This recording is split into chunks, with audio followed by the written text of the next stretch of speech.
मंत्र विज्ञान sound vibrations का रहस्य। सही उच्चारण से अनलॉक करें एनर्जी एंड पावर। समय की शुरुआत से ही मानवता ने ध्वनि की शक्ति को समझा है, लेकिन ध्वनि सिर्फ एक माध्यम नहीं बल्कि एक ऊर्जा है, एक कंपन जो पूरे ब्रह्मांड में व्याप्त है। अगर हम इसे सही ढंग से समझें तो यह सिर्फ एक वैज्ञानिक तथ्य नहीं बल्कि एक रहस्यमयी शक्ति भी बन जाती है। हजारों साल पहले ऋषियों और मुनियों ने इसी ध्वनि की शक्ति को समझा और इसे मंत्रों के रूप में संचित किया। ये केवल शब्द नहीं है बल्कि एक स्पंदन है जो हमारे शरीर, मस्तिष्क और यहाँ तक कि भौतिक जगत पर प्रभाव डालते हैं। लेकिन क्या यह सिर्फ एक धार्मिक विश्वास है या इसके पीछे कोई ठोस वैज्ञानिक आधार भी है? अगर हम क्वांटम फिजिक्स की तरफ देखें तो यह स्पष्ट हो जाता है कि ब्रह्मांड में हर चीज़ ऊर्जा से बनी है। हर कण एक विशेष आवृत्ति फ्रीक्वेंसी पर स्पंदित होता है।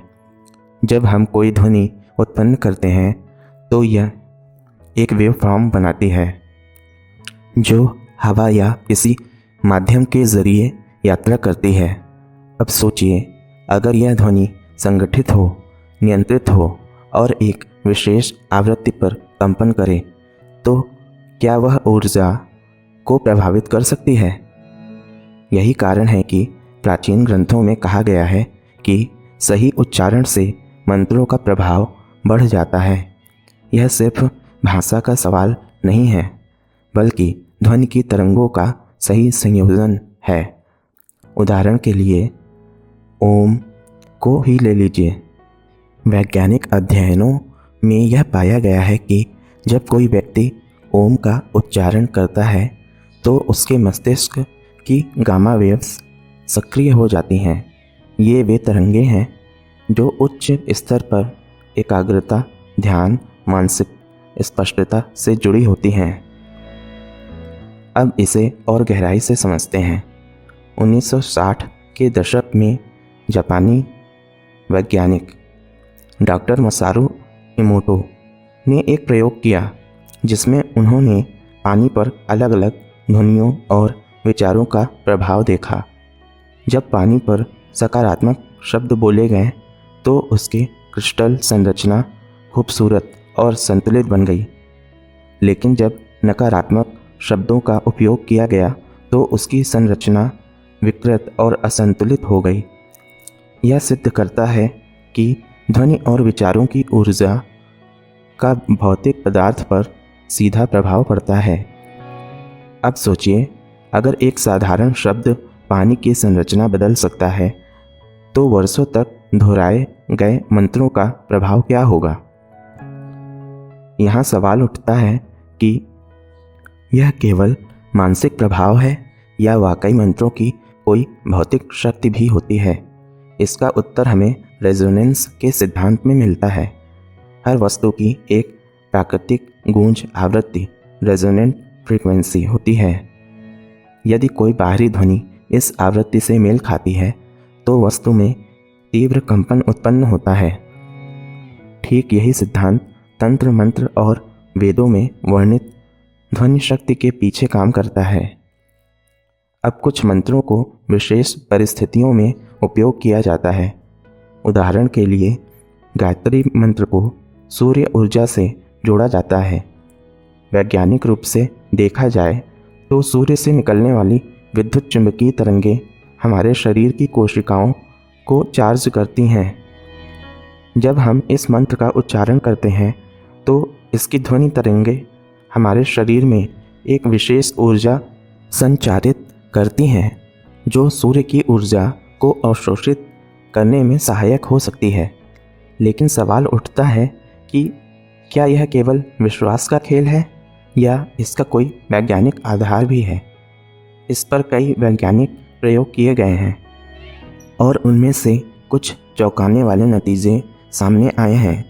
लेकिन इससे पहले कि हम उन प्रयोगों को समझें, हमें यह देखना होगा कि ध्वनि वास्तव में हमारे दिमाग, शरीर और यहाँ तक कि वातावरण को कैसे प्रभावित कर सकती है। अब तक हमने देखा कि ध्वनि केवल एक माध्यम नहीं बल्कि एक ऊर्जा है जो हमारे शरीर और मस्तिष्क पर गहरा प्रभाव डालती है। लेकिन यह प्रभाव कैसे कार्य करता है? क्या यह सिर्फ आत्म सुझाव सेल्फ सजेशन का खेल है या इसके पीछे कोई ठोस वैज्ञानिक आधार भी है? इस भाग में हम उन वैज्ञानिक प्रयोगों और ऐतिहासिक प्रमाणों को देखेंगे जो यह सिद्ध करते हैं कि ध्वनि, विशेष रूप से मंत्रों और ध्वनि तरंगों का हमारी भौतिक वास्तविकता पर सीधा प्रभाव पड़ता है। सबसे पहले ब्रेन वेव्स को समझते हैं। हमारा मस्तिष्क मुख्य रूप से इलेक्ट्रिकल सिग्नल्स के माध्यम से कार्य करता है जो अलग अलग आवृत्तियों पर कंपन करते हैं। इन्हें 5 मुख्य श्रेणियों में विभाजित किया जा सकता है। डेल्टा वेव्स, रेंज 0.5 से 4 हर्ट्ज़, गहरी नींद और पुनर्स्थापनात्मक अवस्था से जुड़ी होती है। थीटा वेव्स 4 to 8 हर्ट्ज़, ध्यान, रचनात्मकता और अंतर्ज्ञान से संबंधित होती हैं। अल्फा वेव्स 8 to 14 हर्ट्ज़, शांत और केंद्रित मानसिक अवस्था को दर्शाती हैं। बीटा वेव्स 14 to 30 हर्ट्ज़, सतर्कता और समस्या समाधान की मानसिक अवस्था। गामा वेव्स 30 to 100 हर्ट्ज़, उच्च स्तरीय संज्ञानात्मक कार्यों और गहरी आध्यात्मिक अवस्थाओं से जुड़ी होती हैं। जब हम किसी विशेष आवृत्ति की ध्वनि सुनते हैं या उसका उच्चारण करते हैं तो हमारा मस्तिष्क उसी आवृत्ति से तालमेल बैठा लेता है, जिसे ब्रेन वेव एंट्रेनमेंट कहा जाता है। इस पर कई वैज्ञानिक शोध किए गए हैं। उदाहरण के लिए 2011 में प्रकाशित एक शोध में पाया गया कि नियमित रूप से ओम के उच्चारण से मस्तिष्क की अल्फा और थीटा वेव्स बढ़ जाती हैं, जिससे व्यक्ति को गहरी मानसिक शांति और स्पष्टता प्राप्त होती है। अब इसे और गहराई से समझते हैं। क्या आपने कभी सुना है कि संगीत से पौधों की वृद्धि प्रभावित होती है? 1973 में डोरोथी रेटालैक नामक वैज्ञानिक ने एक प्रयोग किया जिसमें उन्होंने 2 समूहों में पौधों को रखा। एक समूह को सॉफ्ट क्लासिकल म्यूजिक सुनाया गया और दूसरे समूह को हार्श नॉइज। परिणाम चौंकाने वाले थे। जिन पौधों को मधुर संगीत सुनाया गया वे तेज़ी से बढ़े और अधिक स्वस्थ रहें, जबकि दूसरे समूह के पौधे मुरझा गए। अब सोचिए, अगर ध्वनि का इतना प्रभाव पौधों पर पड़ सकता है तो क्या यह हमारे शरीर, हमारी कोशिकाओं और डीएनए तक को प्रभावित कर सकती है? 1990 के दशक में डॉक्टर ग्लेन रेन ने एक प्रयोग किया जिसमें उन्होंने अलग अलग ध्वनियों के संपर्क में डीएनए सैंपल रखे। उन्होंने पाया कि कुछ विशेष ध्वनि तरंगे डीएनए की हेलिक्स संरचना को स्थिर कर सकती हैं, जबकि कुछ अन्य इसे विकृत भी कर सकती हैं। यह सिद्ध करता है कि ध्वनि केवल मस्तिष्क पर ही नहीं बल्कि शारीरिक स्तर पर भी प्रभाव डालती है। अब रेजोनेंस के सिद्धांत को फिर से याद करें। अगर कोई वस्तु अपनी प्राकृतिक आवृत्ति पर कंपन कर रही है और उसी आवृत्ति की ध्वनि उसे दी जाए तो वह अधिक शक्तिशाली कंपन करने लगती है। इस सिद्धांत को समझाने के लिए 1940 में टोकोमा ब्रिज दुर्घटना का उदाहरण दिया जाता है, जहां हवा की एक विशेष आवृत्ति ने पूरी ब्रिज को कंपन कर दिया और अंततः उसे गिरा दिया। ठीक इसी तरह जब हम किसी विशेष आवृत्ति का उच्चारण करते हैं तो वह हमारे शरीर और आसपास के वातावरण में ऊर्जा का एक कंपन उत्पन्न करता है। इसीलिए कुछ मंत्रों को विशेष उद्देश्यों के लिए प्रयोग किया जाता है। उदाहरण के लिए महामृत्युंजय मंत्र को ही लें। इसे प्राचीन काल से ही स्वास्थ्य सुधार और नकारात्मक ऊर्जा को दूर करने के लिए उपयोग किया जाता है। वैज्ञानिक दृष्टि से देखा जाए तो इसका उच्चारण एक विशेष कंपन उत्पन्न करता है जो कोशिकाओं को पुनर्जीवित करने में मदद कर सकता है। श्री सूक्तम को वित्तीय समृद्धि से जोड़ा जाता है। यह संभवतः मानसिकता और ऊर्जा क्षेत्रों को बदलकर व्यक्ति को अधिक आकर्षण और आत्मविश्वास प्रदान करता है।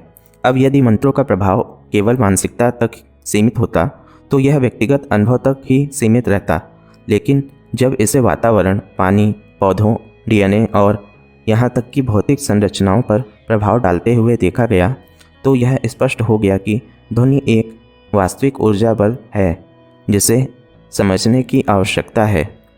लेकिन इसका गहरा उपयोग क्या है?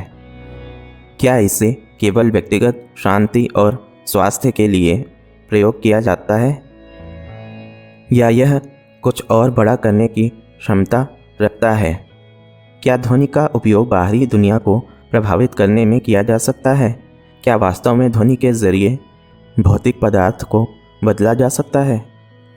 ध्वनि का प्रभाव केवल मानसिक या जैविक स्तर तक ही सीमित नहीं है, यह भौतिक पदार्थ पर भी असर डाल सकती है। यह सुनने में अविश्वसनीय लग सकता है, लेकिन वैज्ञानिक प्रयोगों ने यह साबित कर दिया है कि ध्वनि की तरंगें पदार्थ की संरचना को बदल सकती हैं। साइमेट्रिक्स एक विज्ञान है जो यह अध्ययन करता है कि ध्वनि कैसे पदार्थ को एक विशेष पैटर्न में व्यवस्थित कर सकती है। 1960 के दशक में हंस जेनी नामक वैज्ञानिक ने एक प्रयोग किया जिसमें उन्होंने रेत, पानी और अन्य पदार्थ को एक कंपनशील सतह पर रखा और विभिन्न आवृत्तियों की ध्वनियाँ चलाई। परिणाम हैरान कर देने वाले थे। अलग अलग ध्वनियाँ अलग अलग जटिल ज्यामितीय पैटर्न बना रही थीं। कुछ ध्वनियाँ अत्यधिक संतुलित और सुंदर आकृतियाँ उत्पन्न कर रही थीं, जबकि कुछ विकृत और असंतुलित पैटर्न बना रही थीं। अब यदि ध्वनि का इतना प्रभाव ठोस पदार्थों पर हो सकता है तो यह न केवल मनुष्य के शरीर पर बल्कि पूरे पर्यावरण पर भी हो सकता है। इस संदर्भ में डॉक्टर मसारू इमोटो का प्रयोग बेहद महत्वपूर्ण है। इमोटो ने पानी के अणुओं पर ध्वनि और शब्दों के प्रभाव को परखा। उन्होंने पाया कि जब पानी को सकारात्मक शब्दों जैसे प्रेम, कृतज्ञता और शांति से संबोधित किया जाता है तो उसके अणु सुंदर सममित क्रिस्टल में बदल जाते हैं। दूसरी ओर जब पानी को नकारात्मक शब्दों जैसे घृणा और क्रोध से संबोधित किया गया तो अणु विकृत और अनियमित संरचनाएं बना लेते थे। यह प्रयोग यह सिद्ध करता है कि ध्वनि और शब्दों की ऊर्जा भौतिक पदार्थ की संरचना को बदल सकती है। चूँकि मनुष्य का शरीर 70% पानी से बना होता है, इसका अर्थ यह भी है कि हमारे द्वारा बोले जाने वाले शब्द, सुनी जाने वाली ध्वनियाँ और यहाँ तक कि हमारे विचार भी हमारे शरीर की संरचना को प्रभावित कर सकते हैं। यदि ध्वनि का इतना प्रभाव पानी और पदार्थ पर हो सकता है तो फिर हजारों वर्ष से इस्तेमाल किए जा रहे मंत्रों का प्रभाव कितना गहरा हो सकता है। संस्कृत भाषा के मंत्रों को विशेष रूप से ध्वनि कंपन के आधार पर डिज़ाइन किया गया है। उदाहरण के लिए, ओम का उच्चारण करने पर एक विशेष आवृत्ति उत्पन्न होती है जिसे 432 हर्ट्ज और 7.83 हर्ट्ज शुमान रेजोनेंस से जोड़ा गया है, जो कि पृथ्वी के प्राकृतिक कंपन के समान है। विशेष अनुसंधानों में पाया गया है कि ओम के उच्चारण से ब्रेन वेव्स अल्फा स्टेट में आ जाती हैं, जिससे गहरी मानसिक शांति मिलती है। तनाव हार्मोन कॉर्टिसोल का स्तर कम हो जाता है। शरीर की कोशिकाओं में कंपन बढ़ जाता है, जिससे सेल रिपेयर की प्रक्रिया तेज हो जाती है। आज के समय में साउंड हीलिंग ध्वनि चिकित्सा एक वैज्ञानिक पद्धति बन चुकी है। ट्यूनिंग फोर्क्स, तिब्बत बाउल्स और बाइन्यूरल बीट्स का उपयोग मानसिक और शारीरिक उपचार के लिए किया जा रहा है। 528 हर्ट्ज को डीएनए रिपेयर फ्रीक्वेंसी भी कहा जाता है। इसे सुनने से कोशिकाओं की मरम्मत और पुनर्निर्माण की प्रक्रिया तेज हो सकती है। 639 हर्ट्ज को हार्ट चक्र को संतुलित करने के लिए उपयोग किया जाता है, जिससे भावनात्मक हीलिंग होती है। 741 हर्ट्ज को शरीर से विषाक्त पदार्थ निकालने के लिए प्रभावी माना जाता है। अब तक हमने ध्वनि की सकारात्मक शक्ति देखी, लेकिन क्या ध्वनि का उपयोग नकारात्मक प्रभाव डालने के लिए भी किया जा सकता है? 2017 में क्यूबा और चीन में अमेरिकी राजनयिकों को एक रहस्यमयी बीमारी हुई जिसे हवाना सिंड्रोम कहा गया।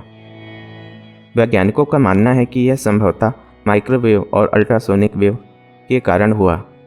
ध्वनि का उपयोग सेना द्वारा एक नॉन लेथल वेपन के रूप में भी किया जाता है, जिसे भीड़ नियंत्रण के लिए प्रयोग किया जाता है। अगर गहराई से देखा जाए तो संपूर्ण ब्रह्मांड कंपन से बना हुआ है। क्वांटम फिजिक्स के अनुसार प्रत्येक कण अपनी एक कंपन ऊर्जा रखता है। इसी आधार पर कुछ वैज्ञानिक यह मानते हैं कि ध्वनि ही ब्रह्मांड की मूलभूत शक्ति हो सकती है। क्या हमारी प्राचीन सभ्यताओं को पहले से ही इस ज्ञान की जानकारी थी? क्या संस्कृत मंत्रों का वैज्ञानिक आधार वास्तव में आधुनिक विज्ञान से भी आगे था? इन प्रश्नों के उत्तर हमें अगले भाग में मिलेंगे, जहां हम प्राचीन ग्रंथों, आधुनिक विज्ञान और ध्वनि की ऊर्जा से जुड़ी और भी गूढ़ रहस्यमयी बातों को उजागर करेंगे। संस्कृत भाषा को ध्वनि विज्ञान की सबसे उन्नत भाषा माना जाता है, जिसमें प्रत्येक शब्द का एक निश्चित कंपन और ऊर्जा होती है। यह केवल संयोग नहीं है। संस्कृत मंत्रों को विशेष रूप से ध्वनि आधारित उपचार के लिए उपयोग किया जाता था। उदाहरण के लिए ओम का उच्चारण करने से मस्तिष्क अल्फा स्टेट में आ जाता है, जो ध्यान की स्थिति से जुड़ा होता है।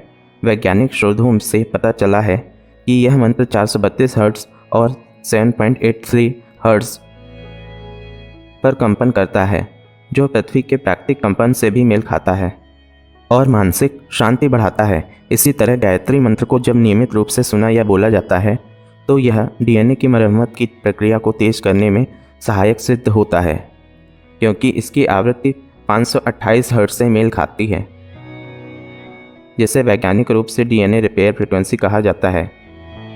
वैदिक काल में ध्वनि को केवल आध्यात्मिक नहीं बल्कि वैज्ञानिक रूप से भी महत्वपूर्ण माना जाता था। यही कारण था कि भारतीय मंदिरों में घंटियां बजाने की परंपरा थी, जिनकी ध्वनि तरंगें अल्फा वेव्स को सक्रिय कर मानसिक शांति प्रदान करती हैं और नकारात्मक ऊर्जा को समाप्त करती हैं। यज्ञों में मंत्रोच्चारण और अग्निहोत्र करने से वातावरण में सकारात्मक ऊर्जा उत्पन्न होती थी, जो वायु में उपस्थित सूक्ष्म कणों को शुद्ध करने में सहायक होती थी। वास्तुशास्त्र में ध्वनि का विशेष महत्व था और यह माना जाता था कि मंत्रों का नियमित उच्चारण करने से किसी स्थान की ऊर्जा संरचना संतुलित रहती है। तिब्बती बाउल्स और शंख की ध्वनि को भी वातावरण को शुद्ध करने वाला माना गया है। अब सवाल यह उठता है कि क्या वैदिक काल के ऋषि मुनि इस ध्वनि विज्ञान को आधुनिक विज्ञान से पहले ही समझ चुके थे? नाद योग में ध्वनि कंपन के माध्यम से ध्यान लगाया जाता था, जो आधुनिक ब्रेन वेव्स अध्ययन से मेल खाता है। आयुर्वेद में ध्वनि चिकित्सा को एक उपचार पद्धति के रूप में देखा जाता था और अब वैज्ञानिक भी स्वीकार कर रहे हैं कि अलग अलग आवृत्तियों का शरीर और मानसिक स्थिति पर प्रभाव पड़ता है। वेदों में उल्लेख मिलता है कि संपूर्ण ब्रह्मांड नाद से उत्पन्न हुआ है, जो आधुनिक क्वांटम फिजिक्स की स्ट्रिंग थ्योरी से मेल खाता है, जिसमें कहा जाता है कि प्रत्येक कण एक विशेष कंपन के रूप में अस्तित्व में आता है। यदि ध्वनि ऊर्जा का इतना प्रभाव हमारे शरीर, पर्यावरण और संपूर्ण ब्रह्मांड पर हो सकता है, तो क्या हमें अपने द्वारा बोले जाने वाले शब्दों और सुनी जाने वाली ध्वनियों पर अधिक ध्यान देना चाहिए? क्या आधुनिक विज्ञान को प्राचीन ध्वनि विज्ञान से सीखकर और अधिक विकसित करना चाहिए? संस्कृत मंत्र, वैदिक विज्ञान और आधुनिक शोध यह दिखाते हैं कि ध्वनि केवल एक माध्यम नहीं बल्कि ऊर्जा का सबसे शुद्ध रूप है। क्या यह संभव है कि आने वाले समय में ध्वनि ही चिकित्सा, वास्तु, पर्यावरण और विज्ञान की सबसे महत्वपूर्ण कड़ी बन सकती है? आपका क्या विचार है? क्या हमें ध्वनि के इस रहस्यमयी विज्ञान को पुनः समझने और अपनाने की आवश्यकता है?